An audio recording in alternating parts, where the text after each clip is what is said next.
Dillian the Body Snatcher right here. It's a champ. Big up to Sporting Icon. Subscribe. Otherwise, I might pay you guys a visit. So this morning, I'm looking at the ranking system for the heavyweights. Of course, I'm talking about WBC, WBA, IBF, WBO, all that kind of good stuff. And there are some noticeable changes. Now, this isn't to the minute updated because they only really update them and release them once a month. But this is, in fact, the latest one. Because, for example, if you look at Adam Kalinowski, number 6 in the WBC, number 4 in the WBA, etc., because he lost to Robert Helenius, he will actually drop. Or in theory, you think that he would drop, but maybe not, because he is a PBC fighter. And look at number 4 in the WBC, Luis Ortiz. He's ranked number 4. Yeah, he's got knocked out in 2 of his last 5 fights. Have an absolute word. Now, some noticeable changes. Number 1, you can see that Deontay Wilder is actually ranked in the WBA, but he's not ranked anywhere else. Now, he's number 2 in the WBA, which is obviously behind the super champion Joshua, behind the regular champion Manuel Charr, and the intercontinental champion in Trevor Bryan. This one doesn't actually show it, but Joe Joyce is also the gold champion as well, so he's actually ranked above Deontay Wilder in the WBA. But the position that Deontay Wilder has here, he could have a number of choices here.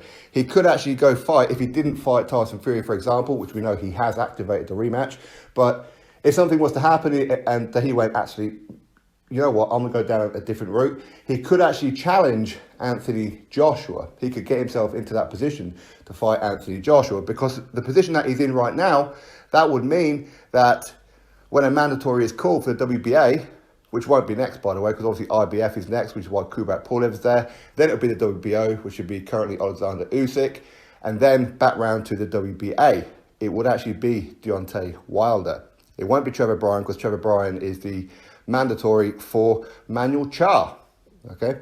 Now, he could go that route, or he could just go direct for Manuel Charr, become the WBA regular world heavyweight champion. And I know people don't like to consider it a legitimate world title, but that is the one with the lineage. So if you look back in the history of the WBA, it's actually that belt. So the belt that Joshua has is an elevated title, which was introduced, again, I'm going on memory here, I think for Vladimir Klitschko. Was it when he defeated Povetkin or David Haye? I forget which one it was, but the super champion's been around since that particular point.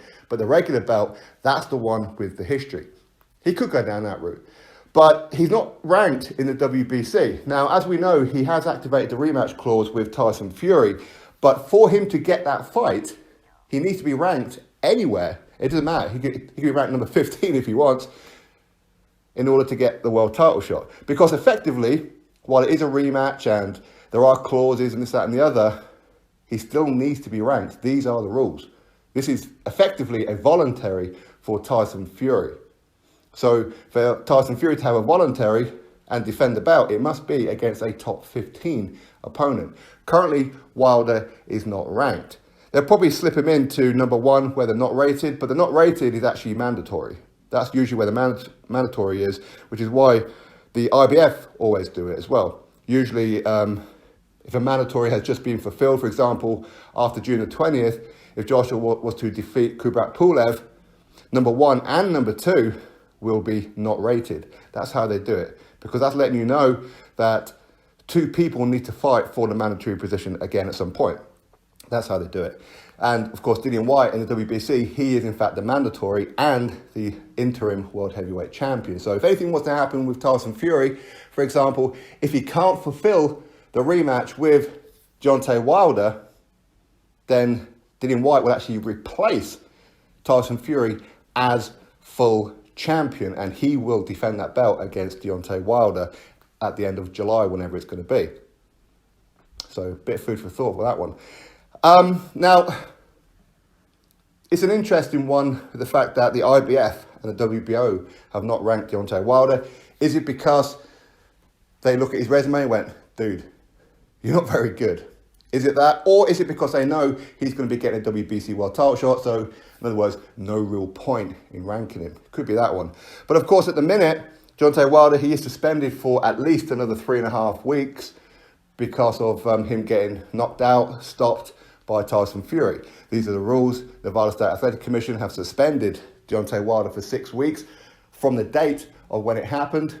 And after 6 weeks, he has to do a medical to prove that he's fit to continue to do sparring and all that kind of stuff. So in the meantime, because he's not ranked in the WBC at all currently, if he wanted to, I'm not saying that he would, but if he wanted to, he could actually inject his eyeballs up on PEDs. He could do all that kind of thing if he really wanted to. Because it's only the top 15 that are tested by VADA. Not number 16 or anywhere below that one. Top 15 only. So between now and then, if that's what he really wanted to do, he could. So anyway, again, a bit more food for thought, right? But of course, nobody's accusing. We don't accuse people over here. Not like other people do. Now, again, as far as the other rankings goes, he could fight Anthony Joshua, technically, for the WBA title. He won't. We know he won't. He didn't want any kind of smoke with Joshua. We've seen that historically, even when he had a belt. Okay, so the chance of now, because he wouldn't get anywhere near the kind of money that he once was offered, 120 million, that is now firmly flushed right down the toilet, unless he gets the WBC belt back. But even then, I don't think he's going to get that kind of money. Anyway, these are the updated rankings, or as updated as they can be. As I said, there will be a few changes here and there for the beginning of next month when it's all comes out, or maybe in a couple of weeks, actually. I'm not too sure. Because obviously Adam Kanaki has lost, so he should, in theory, drop down. But because Luis Ortiz has actually increased his after 2 losses in his last 5 fights, you never know. Anyway, that's what's going on. Drop your thoughts below about it. Click thumbs up, subscribe. Catch you all on the next video.